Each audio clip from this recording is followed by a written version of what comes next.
po dito po sa ambush interview na ginawa natin kay Tito JM, na kung saan mabibigyan po natin lahat ng pagkakataon ngayon ang mga kasama nating vloggers na nandito para po sa kanilang matagal nang hinihintay na pag-i-interview ngayon, para hindi po isa-isa, since marami po sila dito, binigyan na natin ng pagkakataon na minsan na po yung interview. So sa mga vloggers natin, sige, meron po tayong time ngayon na magtanong habang malakas pa yung ulan para mabigyan po natin ng mga kasagutan ng mga tanong. Sino una magtatanong? Pakilala po kung sino kayo. Sige sir, ako muna sir, Tropang Bisaya po. Pa-introduce na rin yung channel ninyo para i-promote natin. Okay. Tropang Bisaya sir. Marami po kasi nagtatanong ngayon, kay Sir Placido muna sir. No? Kasi marami po, marami nagtatanong kasi sir na bakit daw naputol yung rally sa Liwasan at kailan daw ulit? Actually, ang pagkakaalam ko dyan, kaya naputol yon dahil parang nag-require yata ng permit, no? Yung tawag dito, yung City Government of Manila. Nag-require yata sila ng permit. Pero nagulat lang tayo sa mga previous na rallies naman na ginagawa doon, wala namang permit na hinihingi doon. And since malinaw na sinasabi po sa BP 880 na lahat po ng open na mga katulad ng Liwasang Bayan, mga Freedom Park, pwede naman tayong mag-conduct doon. Basta gawin lang natin payapa yun. So kung ano man po yung dahilan kung bakit hindi tayo nagtuloy-tuloy doon, tapos after a day nakita natin may biglang naging activity doon, may naging sumba-sumba sila doon, ano? Hindi po natin alam kung anong nangyari doon exactly. Kasi hindi naman po tayo yung nag-organize ng mga sunod-sunod na rally doon. Ang alam ko po kasi ang kausap po doon ang KOJC at ang iba't ibang organization. So, hindi ko po kayo kayang sagutin kung what is exactly na nangyari, kung bakit po naudlot. Pero marami nga po nagtatanong kasi alam ko marami pa rin pupunta na tao. So, yun po yung kasagutan ko doon. Thank you, sir. Sir JM, ito po mga nagaganap na event ngayon dito sa iba't ibang lugar sa Luzon. So para saan po itong mga event na ito, sir? Ay upang tuluyan ng tanggalin bilang empleyado ng sambayan ng Pilipino itong si Bongbong Marcos. At di namin kailangan ang isang empleyadong bangag na nasa impluwensya na ipinagbabawal na gamot. Kaya patuloy itong isinasagawa natin na leadership forum para para direktang malaman ng mga community yung mga nangyayari dito sa ating gobyerno na talagang naitatago ng mainstream media. Kaya ang ginagawa natin ngayon, talagang direkta tayong pumupunta doon sa mga komunidad para direktang malaman, direktang ma-orient, masabihan itong mga ang taong bayan na makakasama rin natin sa darating na luksang bayan. Ayun sir, nabanggit po yung padarating na luksang bayan. So yun, sa September 21, paghahanda na po ba ito para dun sa pag-anniversary ng pagdeklara ng martial law? Yung luksang bayan, walang kaugnayan doon sa pagdedeklara ng martial law nung dating diktador. Itong gagawin luksang bayan na ito ay ito yung hudyat. Ito yung pagtatanggal sa trabaho bilang empleyado dito kay Ferdinand Marcos Jr. Sir, napunta tayo dun sa OVP budget, na si Congressman Marcoleta lang at si Congressman Ungab yung nakipaglaban para sa budget ng OVP. At nanaig pa rin yung mga kongresista, sir, binawasan pa rin yung budget ng ating Vice President. So, ano masasabi nyo dun, sir? At wala ding imik yung presidente natin, presidente ng Pilipinas tungkol dun. Ito po kasi yung kung babalikan natin, mayroon po kasing umiiral na parliamentary courtesy. Ito yung honored tradition na ginagawa ng Kongreso doon sa matataas na na tanggapan ng ating bansa, katulad ng Office of the President, Office of the Vice President. Kaya lang, ito sa nangyari na ito ay talagang ginawa nila ito dahil nga doon sa takot nila dito sa mga Duterte. Kaya itong matagal na binabanggit ni Congressman Marcoleta, ito yung parliamentary courtesy na honored tradition. Kumbaga, sinasabi na binabaliwala. Kumbaga sa kanila rin bumabalik Bakit?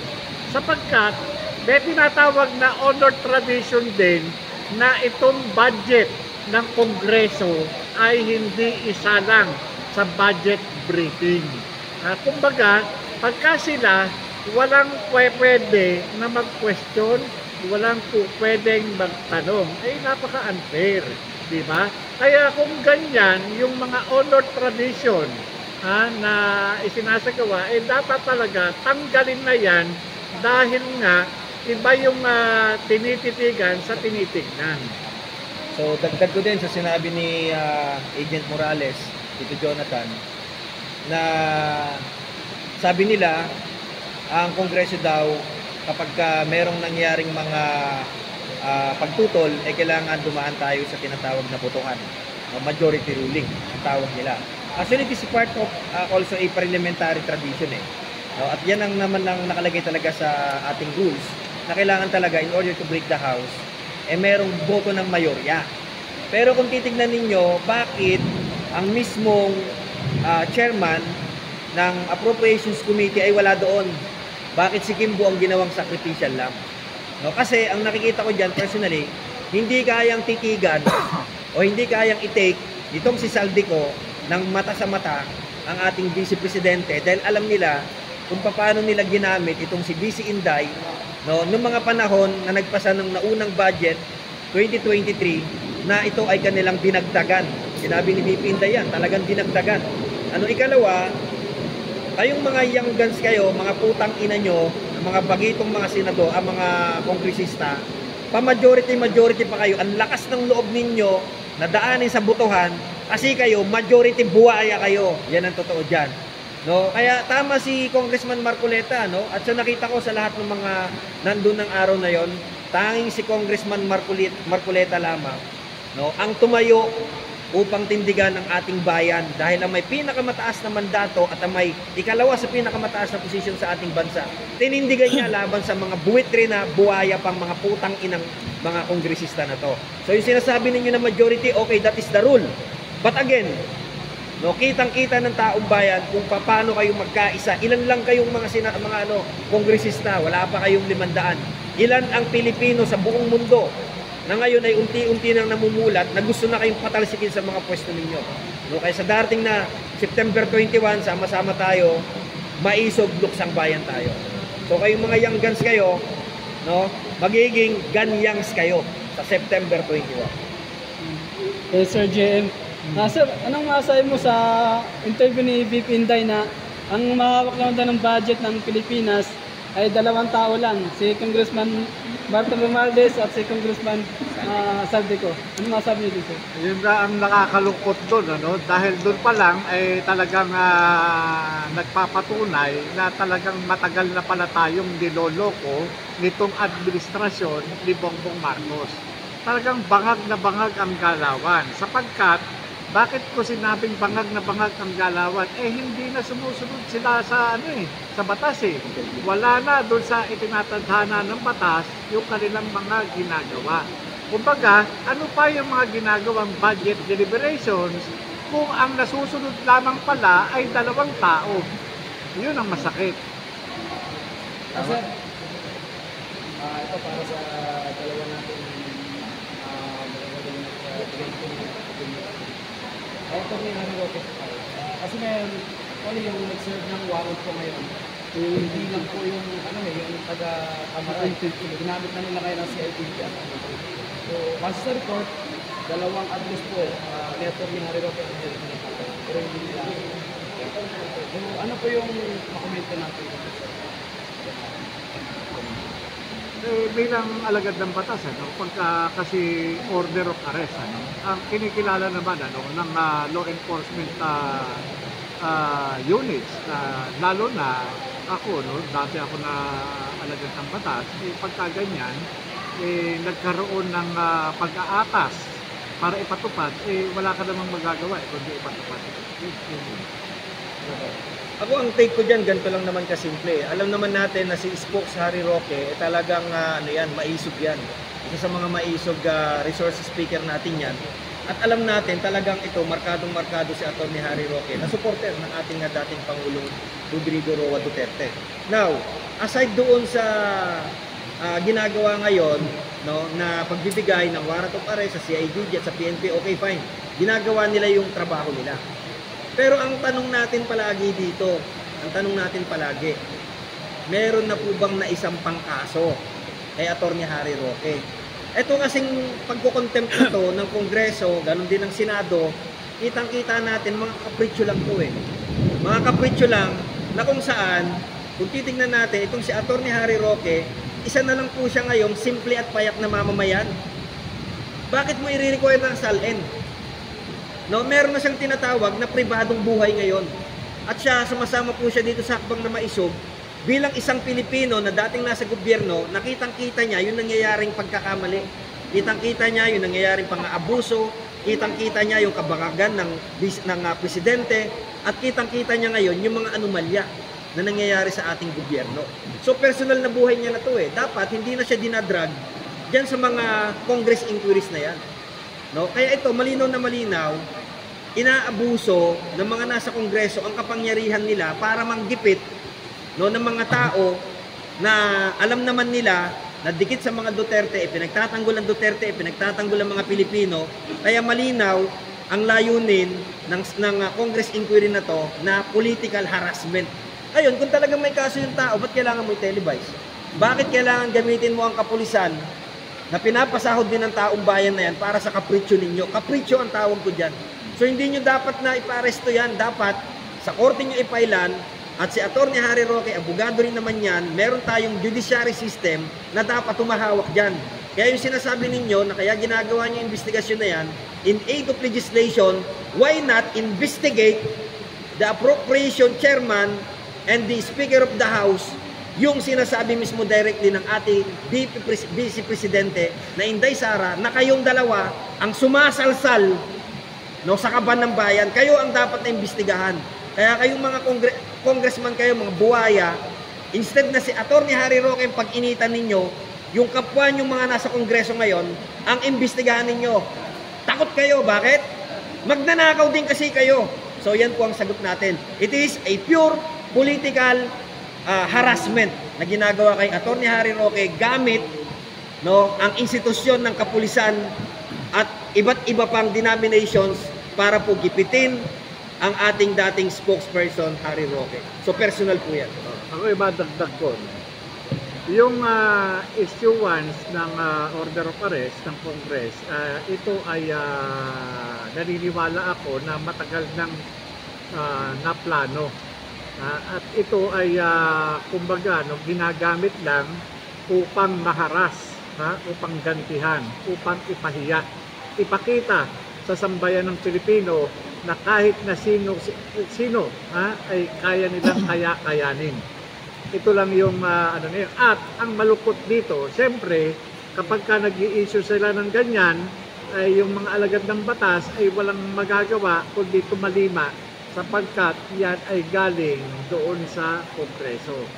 Diba? Kaya yun eh. Pero yung sa likod ng pagkaka-issue niyan ay talagang yan yung ano, no, yung hindi maganda sapagkat nawala na yung essence ano ng pagiging ano, no, makatwiran at makatarungan ng ating Kongreso.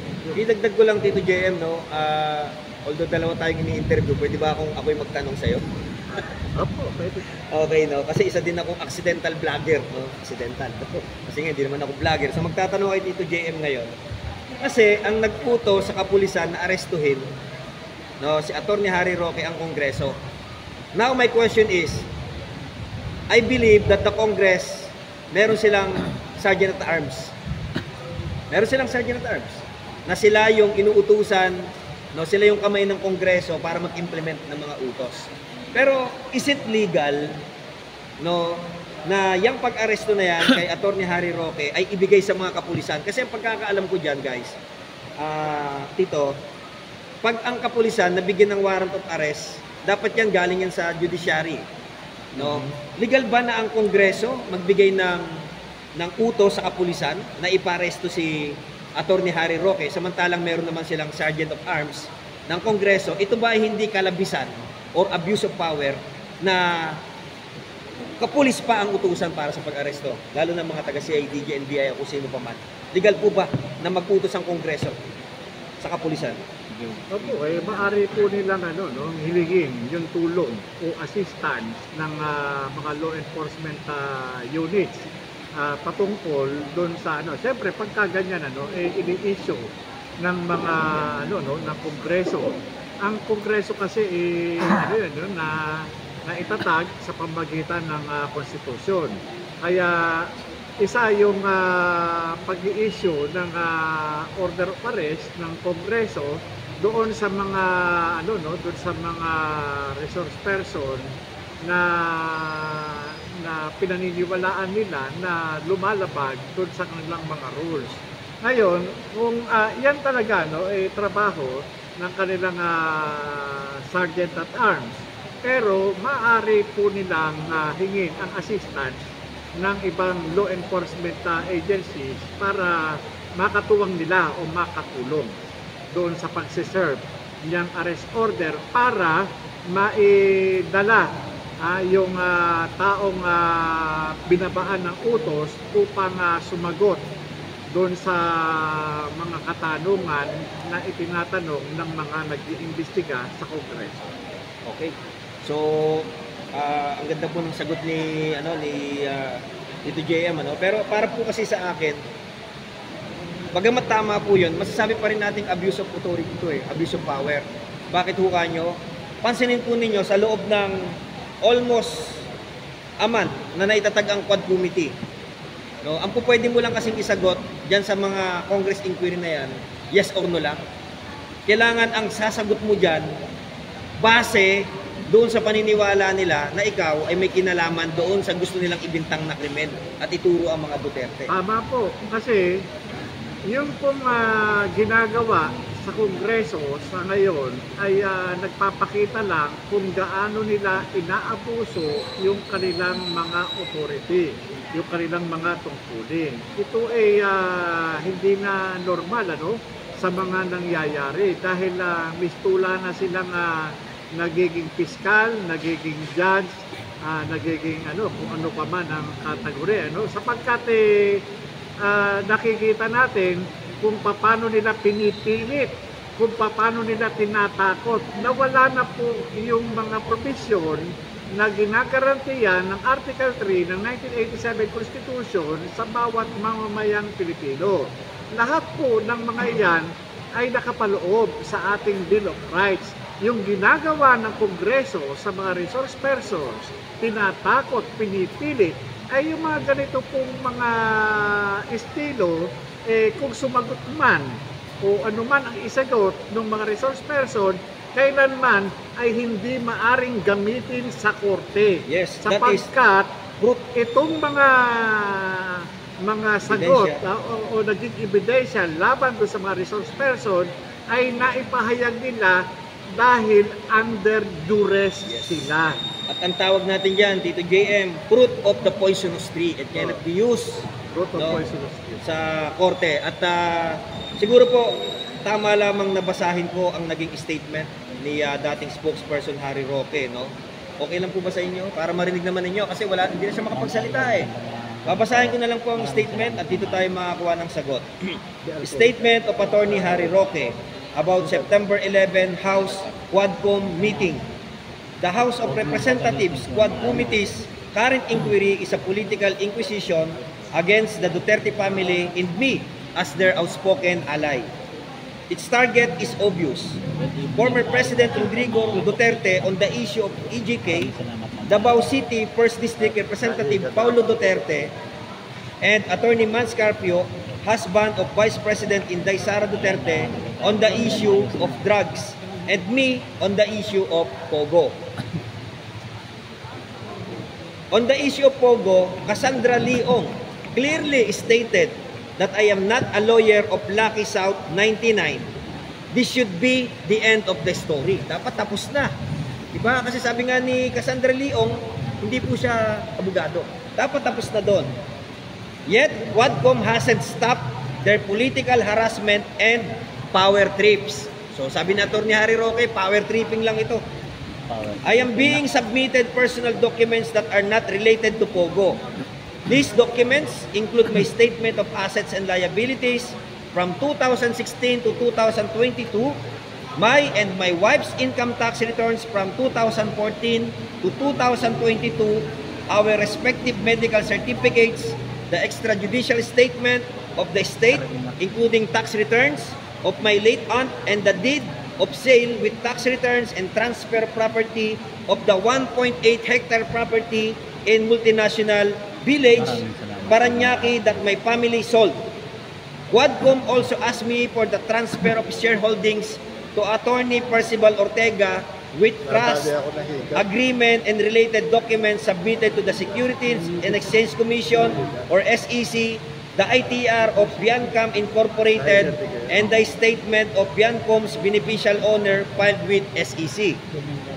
The corporations I built in 2014 or 8 years before I met Weirdweed Corporation, the properties my family sold happened before Lucky South was even completed in 2019. This is a fishing expedition. Since they couldn't find any solid evidence to link me to the illegal Pogo, they tried to dig up evidence to match their story. And even if I submit the requested documents, they will still find ways to convince me. So, parang video lang, finding ways. No? In the eyes of Quadcom, I am guilty until proven innocent. Quadcom already has a narrative in mind. Quadcom will not listen to my side of the story. Quadcom would only want their own version of the story. Stick to the plan ang kanilang motto. Time when Quadcom doesn't like what they hear from the resource person, contempt is the opposite. I no longer expect truth and fairness from a kangaroo court called Quadcom. I chose not to face Quadcom's kangaroo hearings. You're just wasting people's money on kangaroo hearings that doesn't prove anything. I reiterate, what crime did I commit? File the appropriate charges in the proper court of law. Complaints will be faced in court. So sa korte niya po haharapin, which is tama po yun. Just said that so many people are involved. What does my private life have to do with the matter of Pogo? Quadcom hearing not only violates my right to privacy, it also destroys my family. Katulad ng sinabi natin kanina, si Spokesari Roque ngayon ay hindi na po opisyal ng gobyerno, siya po ay isang individual na tao, na mamamayan. Under the Civil Code, there is the term alienation of affection, referring to the intentional act of a third party to diminish the love and affection that exists between spouses. So, ibig po sabihin, naapektuhan na po yung relationship ng kanilang mag-asawa dahil sa ginagawang ito ng Quadcom Committee. At ito po ay sa kanilang pribadong buhay na. Quadcom is destroying our relationship as a couple and embarrassing my children. So pati po yung mga anak nila, apektado na rito. Dahil dito, I have decided not to appear before the Quadcom until issues that I have ventilated have been brought to the highest court for judicial determination. So dapat talaga sa korte i-file yan. I am confident that I will get the justice that I and my family deserve from the court which has been denied me by Congress. So yan po ang statement ni Attorney Harry Roque. Hindi niya po ako spokesperson. No, dahil po siya po ay kasama natin dito sa Hakbang na Maisog na talaga pong magiting natin na isa sa mga resource person from the beginning. No, ako po ay kusang loob na ibinasa po ito at ipinaabot po ang kanyang mensahe na hindi po na-cover yan sa mainstream media. So yan po ang tugon ng ating maisog na resource speaker, Attorney Harry Roque. He will never attend to any inquiry by this Quadcom Tuwad Committee. Yan po ang kanyang statement. Okay, final question ko sa ulit, sir. Thank you, Jonathan Morales. Sir, may kukumpara mo ba na yung pangigipit Ayun, umayos, sinaganap ko talaga nito. Parang ganun Pablo. yung naranasan niyo. At yung isa, sir, kamusta po yung seguridad po? Doon sa panggigipit, talagang na, yun nga, no, ginawa nga sa akin, ano, ginawan ako ng katakot-takot na kaso, at hanggang sa ngayon, talagang hinaharap ko. Ang nakakalungkot nga lang yan, talagang yun lang talaga, no, ang kaibahan lang namin ni Atty. Harry Roque, siya ay abogado, ako hindi.